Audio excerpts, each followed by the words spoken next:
नमस्कार दोस्तों, स्वागत है आपका एक नए वीडियो में। तो आज का वीडियो बहुत ही ज़्यादा खास है, खास करके जो पशु परिसर की तैयारी कर रहे हैं उनके लिए मैंने ये वीडियो बनाया है। और कुछ मेरे पास में ऐसी कमेंट वगैरह मैसेज वगैरह आए थे, तब मैंने सोचा कि चलो ये भ्रम भी दूर कर देते हैं। तो थंबनेल आपने देख लिया होगा कि सीटी का सेफ स्कोर क्या होगा। हालांकि पेपर से पहले ऐसी बातें करना मूर्खता है, लेकिन फिर भी मैं आपको बता दूं कि ये वीडियो देखने के बाद में इस टॉपिक से रिलेटेड आप जब तक एग्ज़ाम नहीं हो जाता तब तक कोई वीडियो नहीं देखेंगे, पहली बात। तो दूसरी बात कि सर सेफ स्कोर हम क्या मान के चलें, तो मैं अधिकतम आपको बता रहा हूँ कि अधिकतम जो सेफ स्कोर है यानी आपको रहेगा, जिसमें फाइनल सिलेक्शन में आपको बता रहा हूँ, जो रिजर्व कैटेगरी है और जो अनरिजर्व कैटेगरी है उनको मिला करके 115 से 120 के बीच में जिनके नंबर रहेंगे वो सिलेक्शन की दौड़ में रहेंगे आसानी से। ठीक है, अब ऐसा कैसे आप बोलोगे कि सर सिलेबस बहुत शॉर्ट है, कंपटीशन हाई है ना। लेकिन मैं आपको कुछ तथ्य यहाँ पे बताना चाहता हूँ। पहली बात तो ये कि इसमें माइनस मार्किंग है। अब आप कहोगे कि सर इसमें तो 1/4 है, क्या फ़र्क पड़ता है?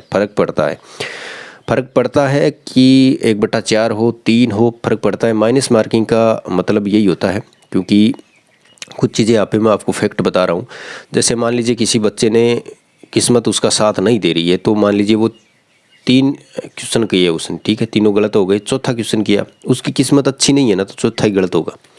फिर उसने 3 किए, उसी कोई पैटर्न वो अपना के करेगा, और ऐसे करते करते पता नहीं चलेगा कि पिछली जो एग्ज़ाम हुई है, जिस बच्चे ने माइनस मार्किंग की वजह से वो बाहर हुआ है ना, उसको पता है कि माइनस मार्किंग क्या चीज़ है।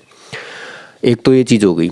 और दूसरी चीज़ ये कि इसमें आपको लगता होगा कि यार टॉपिक है ना वो बिल्कुल शॉर्ट में है, सिलेबस शॉर्ट में नहीं है। तो यहाँ पे जैसे मैं आपको बात करूँ, यहाँ पे 1 मिनट में सिलेबस ले लेता हूँ। जैसे बात करें हम कि विज्ञान में जैसे एक टॉपिक है मानव शरीर का मतलब है पूरी बॉडी आपको पढ़नी है, जिसमें संरचना, अंग, तंत्र। और ये जो टॉपिक है ना, इसका कोई अंत नहीं है, एग्जामिनर कहीं से भी क्वेश्चन दे सकता है। ठीक है, इसके अलावा जैसे आपके बात करें कि ये साहित्य वाला टॉपिक है, भाषा, साहित्य, संस्कृति, सामाजिक जीवन वाला जो टॉपिक है, ये टॉपिक आपको मतलब ये बहुत बड़ा टॉपिक है अपने आप में। इसमें बहुत अच्छे क्वेश्चन बना सकता है अगला, है ना। और इसके अलावा जैसे चक्रवर्ती ब्याज है, एक आपके देखिए जैसे विज्ञान में है आनुवांशिक से संबंधित शब्दावली, है ना। इसमें बच्चे हैं वो T1, T2, T, बड़ा टी, छोटा टी, इसी में निपट के रह जाएंगे, है ना। जो मतलब आर्ट बैकग्राउंड से हैं उनके ये टॉपिक है ना वो क्लियर नहीं होगा बहुत आसानी से। इसके अलावा जैसे ये उत्तल लेंस, अवतल लेंस, प्रकाश वाला टॉपिक है, ये इजी टॉपिक नहीं है वैसे अगर देखा जाए, यानी इसमें कुछ टॉपिक ऐसे हैं जो कन्फ्यूज़न वाले हैं। और उसमें होगा क्या कि जो नए स्टूडेंट हैं, मैदान में उतरे हैं, या बहुत ज़्यादा जिनकी डीप तैयारी है वो भी फंस जाएंगे। तो कहने का मतलब ये है कि अगर ईमानदारी से पेपर होता है तो इससे ज़्यादा कट ऑफ नहीं जाएगी। और रही कई बात ये भी है कि इसमें करंट अफेयर है, तो करंट अफेयर तो मतलब एक अथाह सागर है, हम ये नहीं कह सकते कि ये चीज़ ऑथेंटिक है, हम छोड़ दें पढ़ ले। तो ये बात है साथियों। तो अब क्या है कि लोग आपको डरा रहे हैं कि आपने सीटी जो ग्रेजुएशन लेवल का पेपर हुआ है वो उसका लेवल देख लीजिए कितना मतलब हार्ड पेपर आया है। तो मुझे आप ये बात बताइए कि पेपर उसका हार्ड क्यों आया है, उसका लेवल क्या है पता है आपको? उसका लेवल है RS लेवल का, है ना।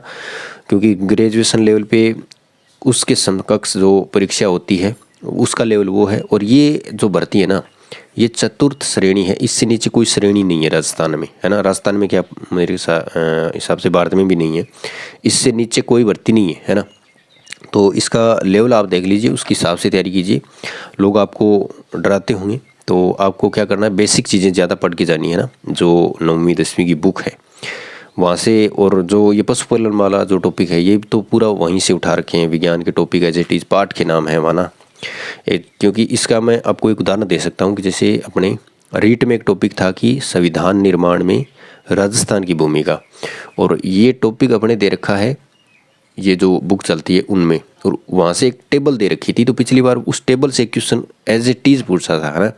तो मेरा कहने का मतलब ये है कि आपको लिमिटेड चीज़ और ऑथेंटिक चीज़ और जो स्कूलों में जो बुक चलती है वो ज़्यादा पढ़ के जानी है, बजाय बहुत ज़्यादा मैटर कोई गाइड के चक्कर में नहीं पढ़ना है, कोई मैराथन के चक्कर में नहीं पढ़ना है। और ये बात है साथियों। तो एक तो मैंने आपको बता दिया कि आपको क्या पढ़ना है, ऑथेंटिक चीज़ें, ऊपर ऊपर से आपको है ना सरसरी नज़र से तो नहीं कहूँगा, लेकिन जो चीज़ें सामान्य ज्ञान की चीज़ें हैं ना वो पढ़ के जानी है। कट ऑफ तो नहीं कह सकते, लेकिन सेफ स्कोर की अगर बात करें तो 115, 20, 22 हो सकता है और 15 की जगह 14 भी हो सकता है। ठीक है, तो ये था वीडियो। कैसा लगा कमेंट करके जरूर बताएं। नए हो तो चैनल को सब्सक्राइब जरूर करें ताकि आपको जो है इसी प्रकार की वीडियो मिलते रहें। मिलते हैं नए वीडियो के साथ, तब तक के लिए धन्यवाद। जय हिंद।